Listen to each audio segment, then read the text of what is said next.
열왕기상 7장 1에서 22절 한 절씩 교독합니다.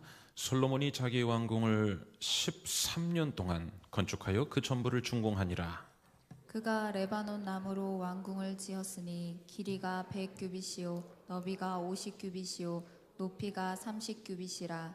백항목 기둥이 4줄이요 기둥 위에 백항목 들보가 있으며 기둥 위에 있는 들보 45개를 백향목으로 덮었는데 들보는 한 줄에 15이요 또 창틀이 3줄로 있는데 창과 창이 3층으로 서로 마주대하였고 모든 문과 문설주를 다 큰 나무로 네모지게 만들었는데 창과 창이 3층으로 서로 마주 대하였으며 또 기둥을 세워 주랑을 지었으니 길이가 50규빗이요 너비가 30규빗이며 또 기둥 앞에 한 주랑이 있고 또 그 앞에 기둥과 섬돌이 있으며 또 심판하기 위하여 보좌의 주랑 곧 재판하는 주랑을 짓고 온 마루를 백향목으로 덮었고 솔로몬이 거처할 왕궁은 그 주랑 뒤 다른 뜰에 있으니 그 양식이 동일하며 솔로몬이 또 그가 장가든 바로의 딸을 위하여 집을 지었는데 이 주랑과 같더라. 이 집들은 안팎을 모두 귀하고 다듬은 돌로 지었으니 크기대로 톱으로 켠 것이라. 그 초석에서 처마까지와 외면에서 큰 뜰에 이르기까지 다 그러하니 그 초석은 귀하고 큰 돌 곧 10규빗 되는 돌과 8규빗 되는 돌이라. 그 위에는 크기대로 다듬은 귀한 돌도 있고 백향목도 있으며 또 큰 뜰 주위에는 다듬은 돌 3켜와 백각목 두꺼운 판자 1켜를 놓았으니 마치 여호와의 성전 안뜰과 주랑에 놓은 것 같더라. 솔로몬 왕이 사람을 보내어 히람을 두로에서 데려오니 그는 납달리 지파 과부의 아들이요 그의 아버지는 두로 사람이니 놋의 대장장이라. 이 히람은 모든 논 일에 지혜와 총명과 재능을 구비한 자이더니 솔로몬 왕에게 와서 그 모든 공사를 하니라. 그가 놋기둥 둘을 만들었으니 그 높이는 각각 18규빗이라. 각각 12규빗 되는 줄을 둘을만 하며 또 놋을 녹여 부어서 기둥머리를 만들어 기둥 꼭대기에 두었으니 한쪽 머리의 높이도 5규빗이요 다른 쪽 머리의 높이도 5규빗이며 기둥 꼭대기에 있는 머리를 위하여 바둑판 모양으로 얽은 그물과 사슬 모양으로 따은 것을 만들었으니 이 머리에 7이요 저 머리에 7이라. 기둥을 이렇게 만들었고 또 2줄 석류를 한 그물 위에 둘러서 만들어서 기둥 꼭대기에 있는 머리에 두르게 하였고 다른 기둥 머리에도 그렇게 하였으며 주랑 기둥 꼭대기 있는 머리의 4규빗은 백합화 모양으로 만들었으며 이 2 기둥 머리에 있는 그물 곁 곧 그 머리에 공같이 둥근 곳으로 돌아가며 각기 석류 200개가 줄을 지었더라. 이 2기둥을 성전의 주랑 앞에 세우되 오른쪽 기둥을 세우고 그 이름을 야긴이라 하고 왼쪽의 기둥을 세우고 그 이름을 보아스라 하였으며 그 2 기둥 꼭대기에는 백합화 형상이 있더라. 2 기둥의 공사가 끝나니라. 아멘. 우리 한번 따라서 외쳐봅시다. 건강한 교회를 만듭시다. 행복한 성도가 됩시다. 생명력 인생 삽시다. 제가 앞에, 여러분이 뒤에. 직분은, 사명은, 사역은. 성경 잘 읽으시고 이제 학생들이 이제 따라오기 시작했어요. 그래서 부지런히 잘 읽으시고 또 5분 기도면 한 5분이면 충분합니다. 하시고 올해 참 또 그 고무적이고 감사한 것은 1분기를 지났는데 아직 뭐 전도 그런 뭐 특별한 힘주어 행사나 하지 않았어요. 그런데 벌써 10분 넘게 지금 전도를 등록을 하셔서 여러분 작정 3분씩 하고 기도하신 것에 대한 결과라고 그렇게 생각이 됩니다. 오늘 본문 말씀은 솔로몬의 왕궁 건축, 솔로몬의 왕궁 건축에 관한 내용입니다. 두 개를 건축하죠. 하나는 솔로몬의 성전 건축, 하나는 솔로몬의 왕궁 건축. 앞서 솔로몬의 성전 건축이 쭉 이어져 오던 중 7장으로 넘어오니 1절에서부터 솔로몬의 왕궁 건축 이야기가 시작이 됩니다. 여러분, 열왕기서 말씀이 언제 쓰여졌는지를 잘 한번 생각해 보면 그 말씀을 이해하는 데 더 풍성해지는 그런 은혜가 있어요. 열왕기서 말씀이 언제 쓰여졌을까요? 제가 안 써서 모르겠는데요 이러실 수도 있죠. 그렇죠. 저도 신학교 가서 그때서야 뭐 좀 관심 있게 배우면서 알았습니다. 자, 열왕기서는 언제 쓰였냐? 이스라엘이 이 바벨론 포로로 끌려가 있을 때, 이해가 되십니까? 이스라엘이 이제 유다죠. 바벨론 포로로 아시리아에 망해서 끌려가고 또 몇 년입니까? 기원전 587년이죠. 바벨론에 끌려가서 이 포로 생활을 하게 되는 그때입니다. 그때. 이걸 여러분 잘 기억하셔야 돼요. 언제 쓰였다고요? 바벨론 포로로 끌려가서. 그러니까 상황은 좋은 때예요? 안 좋은 때예요? 안 좋은 때지요.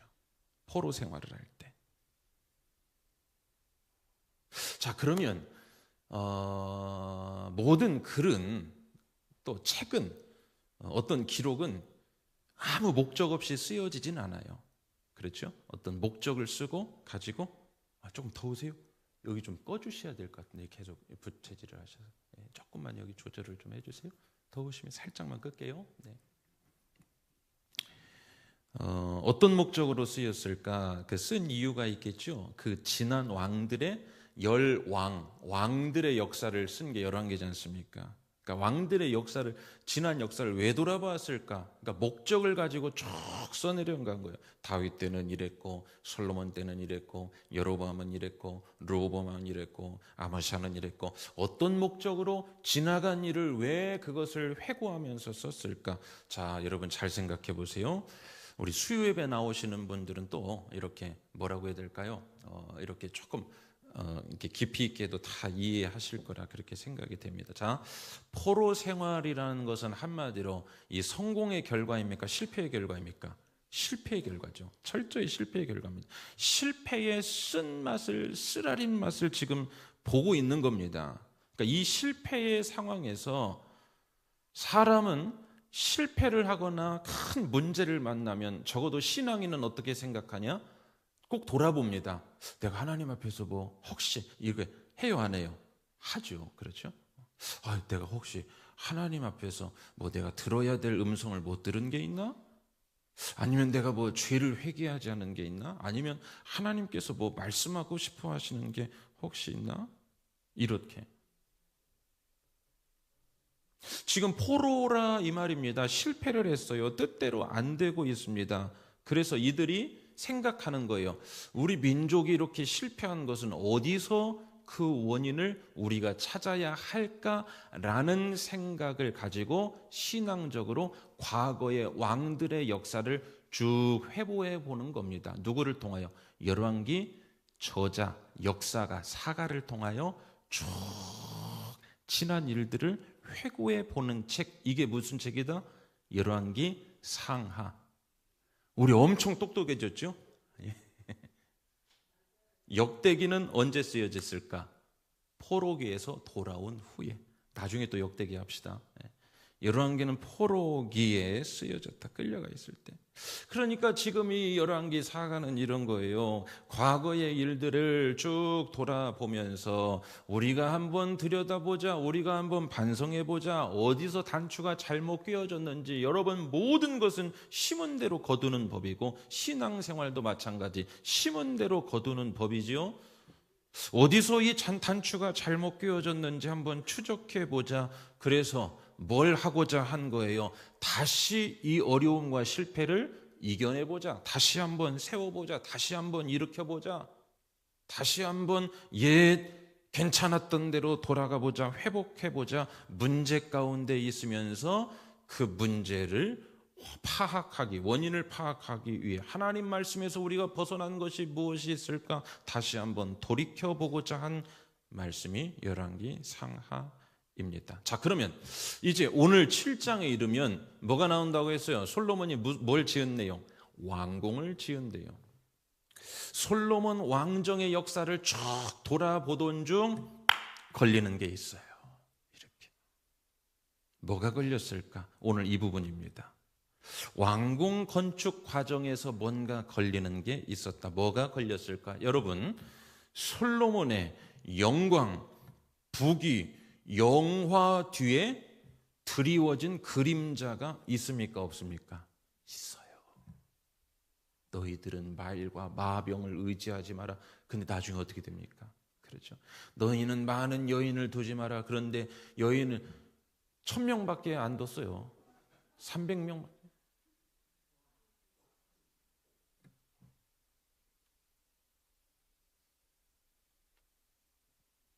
여러분, 배가 침몰하는 것은 작은 구멍에서부터 시작이 됩니다. 나중에 솔로몬이 무너져 내리지 않습니까? 그래서 오늘 열왕기 사가는 이런 벌어진 틈새들을 하나하나 체크해 보고 있었다 이 말이에요. 지금 짚어보고 있는 겁니다. 사랑하는 여러분, 오늘 이 말씀 보시다가 저와 여러분에게도 짚어지는 게 있게 되시기를 주의 이름으로 축원합니다. 그러면 축복이에요. 그러면 기울 수 있어요. 때울 수 있습니다. 그래서 여러분, 회개가 참 중요한 게 축복으로 안내하는 진입로가보다 회개입니다. 자, 첫 번째 걸리는 문제, 그것은 이 왕궁의 이 스케일이었습니다. 규모. 사진 한번 보시죠. 솔로몬 성전이 어떻게 생겼? 자, 따라합시다. 와, 아유, 이런 것까지 좀 해드려야 됩니까? 딱 나오면 와, 각본대로 하는 거니까 죄송합니다. 자, 다음 사진 큐. 와, 아유, 됐습니다. 어마어마하죠. 좀 이따 이제 규모 알려드릴게요.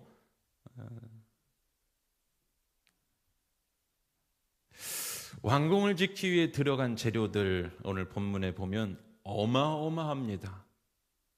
당시 비용으로 따지면 엄청난 경비가 다 소요됩니다. 정확한 가치 환산은 오늘 우리가 확인하기 어렵지만, 정확한 오늘의 단위로 확인하기는 어렵지만 어마어마합니다. 어마어마해요. 우선 건축 기간을 보면 성전 건축 몇 년 걸렸죠? 7년 걸렸습니다. 왕궁 건축 몇 년 걸렸죠? 13년 걸렸습니다. 거의 몇 배? 2배. 왕궁의 규모로 따지면 높이는 성전과 같습니다. 솔로몬 왕궁의 높이가 솔로몬 성전과 같아요. 그러나 너비는 성전의 한 몇 배 정도 될까요? 4배 이상입니다. 어마어마하죠. 자, 그러면 어떤 생각이 드십니까? 왕이 왕궁을 건축한다는 것 자체가 나빠요? 아니요. 자연스러운 일입니다. 그리고 고대 왕정국가에서 왕의 권력을 가장 잘 드러내 보여주는 게 뭐였을까요? 왕궁이었습니다. 그래요. 솔로몬은 이스라엘의 역대 가장 강력했던 왕권 중 하나였던 것만큼 그 정도 규모를 확보하는 것, 이거 물론 이상한 일 아닐 수 있어요. 왜냐? 나라도 부강해졌지요. 사람도 많죠. 그러면 모든 게 다 늘어졌지 않습니까? 비서도 많이 둬야겠죠. 비축해야 될 것도 많죠. 왕궁에 쌓아둬야 될 것도 많죠. 드릴 사람도 많죠. 여러분, 오늘 우리가 먹고 입고 사는 것 자체, 사회생활하고 일상의 이 세속 안에서 마땅히 해야 될 것 자체가 여러분 나쁜 겁니까? 아니죠. 자연스러운 겁니다. 그 자체가 세속적인 겁니까? 아니지요. 집을 짓는 거 뭐 세속적인 겁니까? 먹는 거 세속적인 겁니까? 다 자연스러운 일이에요. 오늘 우리가 살아가면서 집도 사고 차도 사고 먹고 마시고 입고 이게 다 좋은 일입니다. 성경에서 그것을 금한 적 없어요. 다만 여기서 말하려고자 하는 내용이 뭐냐, 이것을 잘 보셔야 돼요. 성전과 오늘 그 앞에까지 성전의 내용, 7장부터 왕궁의 내용, 마치 비교하고 있는 것 같은 이 장면을 통해 오늘 열왕기 사가가 하고자 하는 이야기는 뭐였을까? 솔로몬의 그 우선순위가 어디에 있었을까? 이렇게 질문하는 것 같아요. 이해가 되십니까? 우리가 그러잖아요. 학생이 열심히 공부해야 될 학생이 아무 말 하지 않아요. 저 공부 안 합니다, 이런 말 안 해요. 그런데 하고 다니는 거 보니까 막 휘황찬란하게 막 옷이며 화장이며 가방이며 이 행색, 이 그러고 돌아다녀요. 말은 한마디도 안 하지만, 저 공부 포기했습니다, 이런 말 안 하지만 이 학생이 어디에 관심 가지고 사는지를 대번에 알 수 있어요, 없어요? 대번에 알지요. 마치도 그런 것처럼 오늘 7장 말씀이 포로기에 있는 이 실패한 자들에게 스스로 반성하는 메시지처럼 또는 회개를 촉구하고 있는 듯합니다.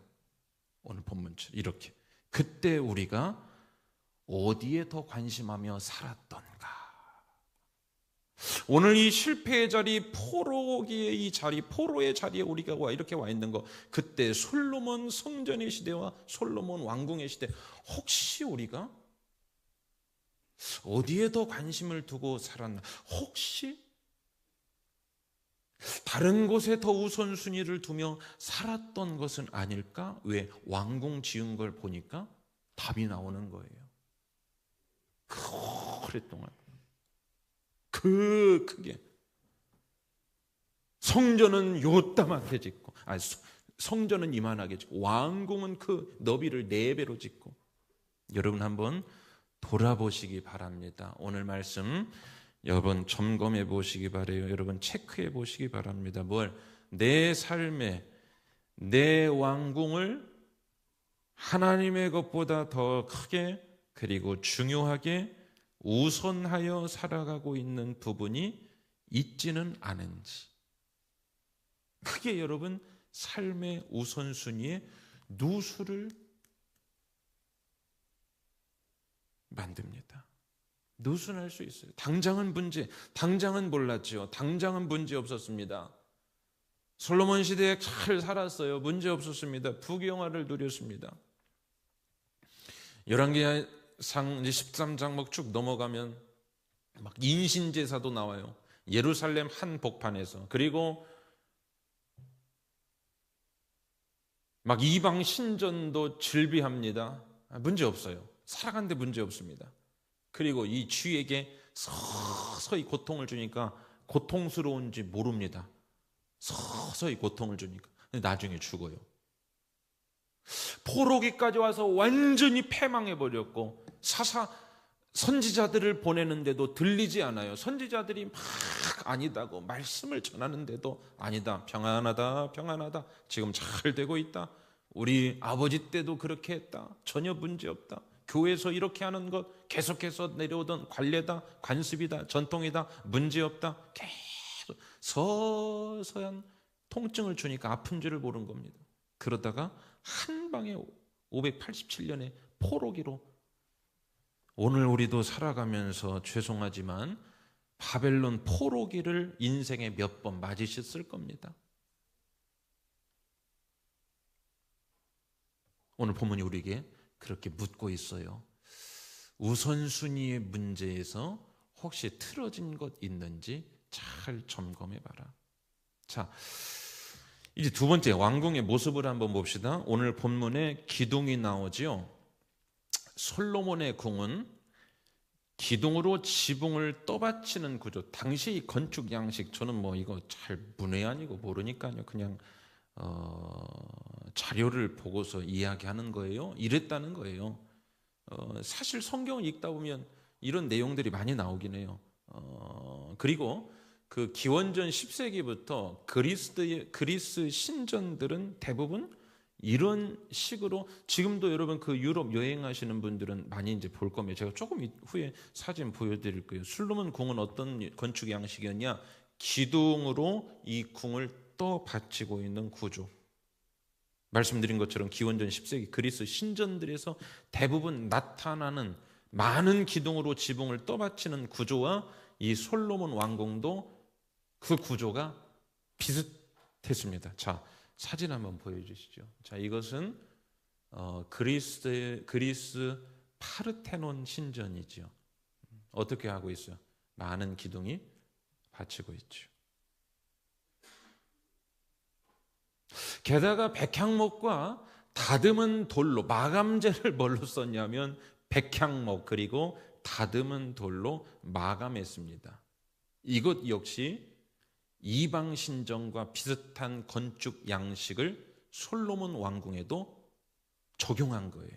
자, 3절 한번 봅시다. 시작.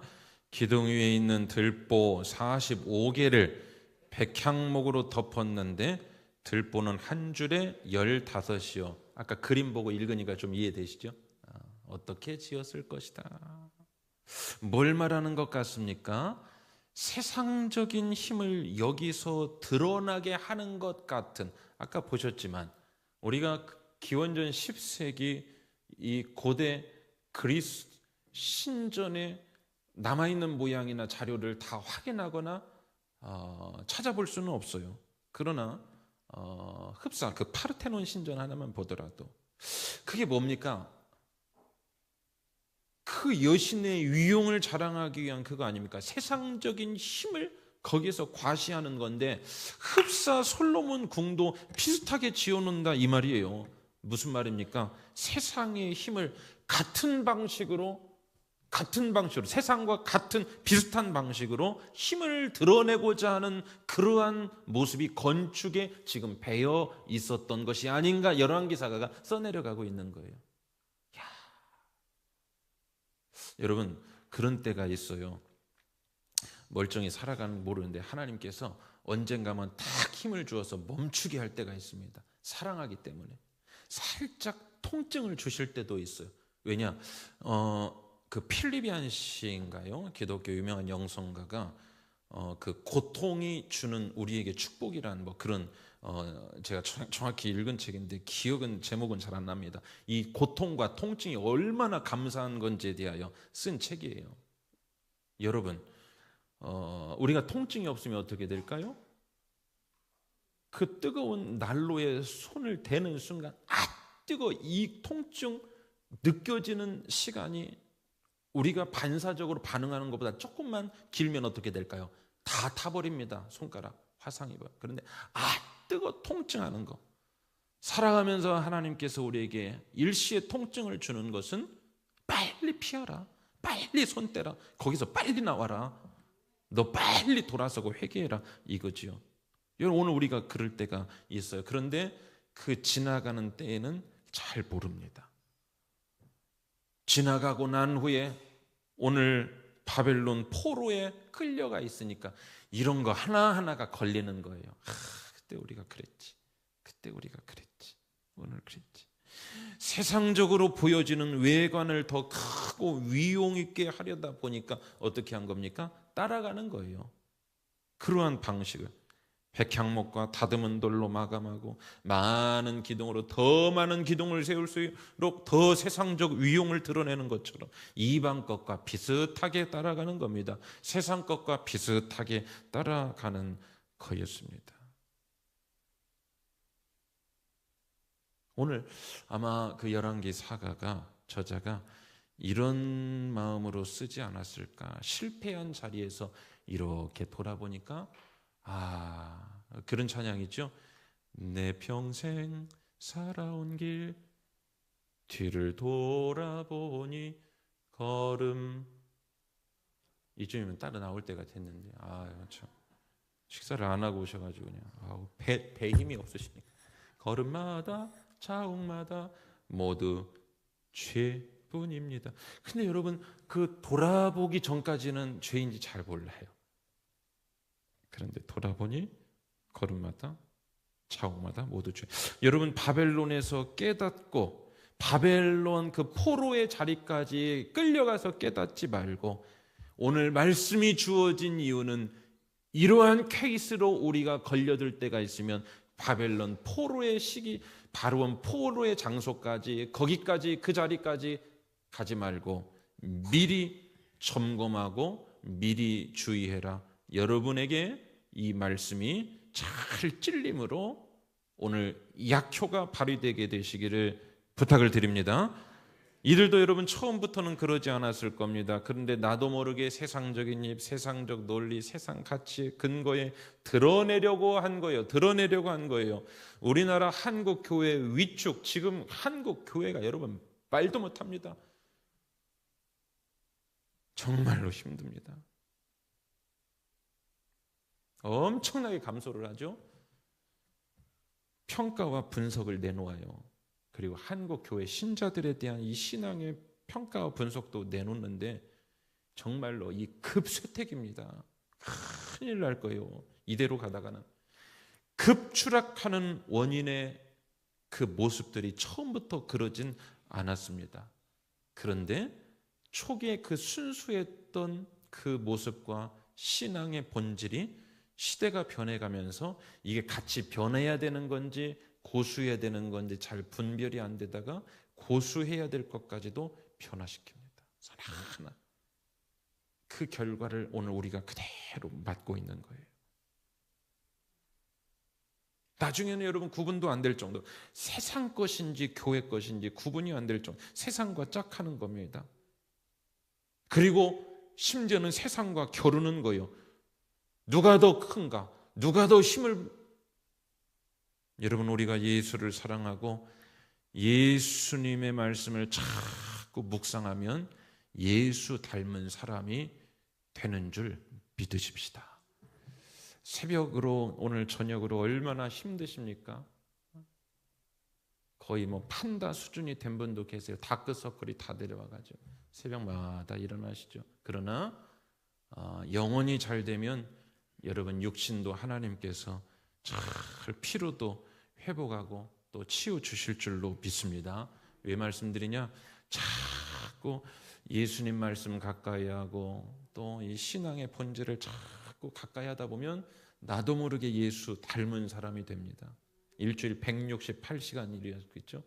왜 시대에 뒤떨어진 목사처럼 자꾸 나와서 예배하시라, 이 마음도 여러분 편하지는 않습니다.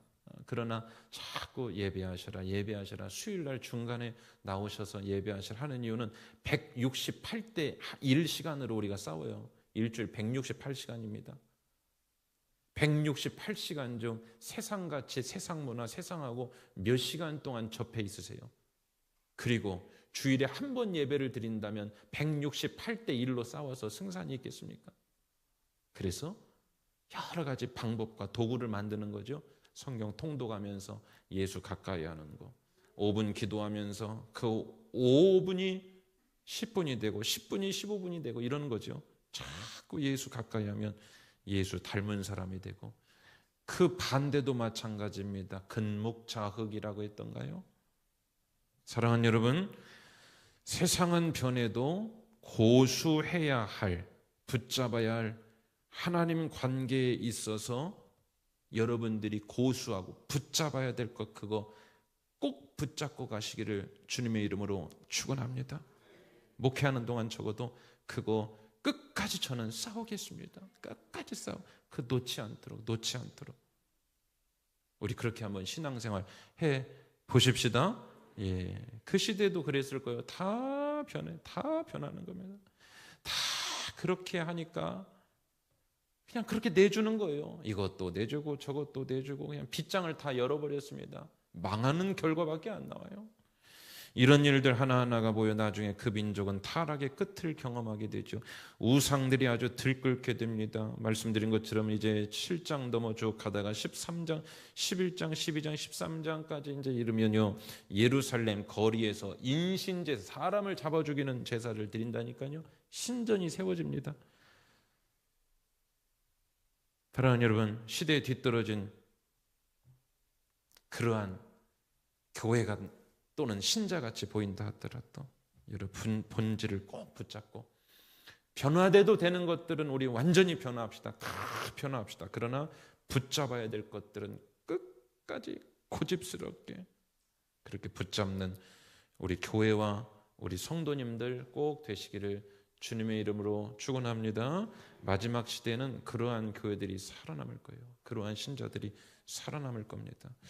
여러분, 오늘 이외에도 본문에서 말하는 내용 중 명쾌하지 않은 내용들이 있어요. 예를 들면 야긴과 보아스 21절 말씀 한번 읽어봅시다. 시작. 이 두 기둥을 성전의 주랑 앞에 세우되 오른쪽 기둥을 세우고 그 이름을 야긴이라 하고 왼쪽의 기둥을 세우고 그 이름을 보아스라 하였습니다. 읽을 때 은혜가 되죠. 야긴, 보아스는 벌써 딱 우리에게 익숙한 긍정으로 다가오지 않습니까? 그런데 잘 보세요. 이거 하나님이 명하지 않으신 겁니다.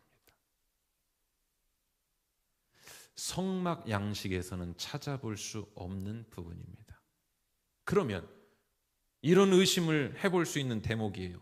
자, 잘 들어보세요. 고대 가나안에, 자, 이방 땅이죠. 고대 가나안 그리고 이 페니키아 신전에 이런 양식이 도입되어 있었습니다. 이미. 뭔 말인지 이해가 되시겠습니까? 고대 가나안 및 페니키아 신전에 이런 입구 기둥 양식이 하나, 둘, 이런 기둥 양식이 존재했었거든요. 혹시 그러면 이 야긴과 보아스라는 기둥을 세운 것도 이방 신전 형식을 차용한 것 아니야? 이렇게 지금 묻는 거예요. 열왕기 사가가 혹시 그때 이것도 하나님 앞에서 걸리는 문제 아니었을까? 이것도 걸리는 문제 아니었을까? 여러분, 오늘 내가 하나님을 위해서 한다고 하는 것들 있죠? 그런데 세상 때가 다 묻어있는 것들이 있습니다. 그거 누수의 원인이 됩니다. 자, 말씀을 정리하며 이제 과거로 한번 돌아가 보시죠. 하나님이 솔로몬을 왕으로 기름 부어 세우셨고 그가 1000번제를 드려 하나님을 참 흡족하게 하였습니다. 그래서 그에게 지혜를 주셨어요. 하나님의 지혜를. 그것을 통해 재판도 하고 나라도 정비하고 참 잘 나갔습니다. 그런데 삐끗하기 시작해요. 한 번에 큰 것으로가 아니었습니다.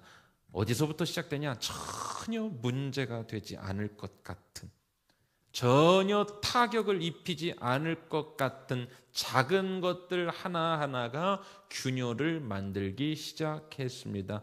그 중에 하나가 왕궁 지을 때도 들어가 있습니다.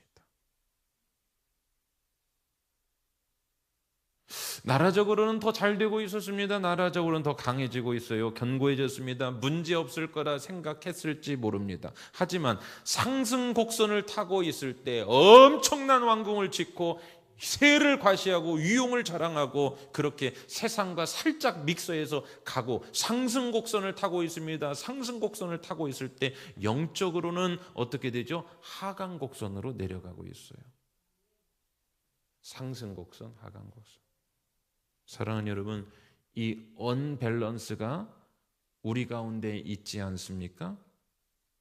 저는 목회에 강하게 한번 이 부분을 적용해 봐야 할 것이요.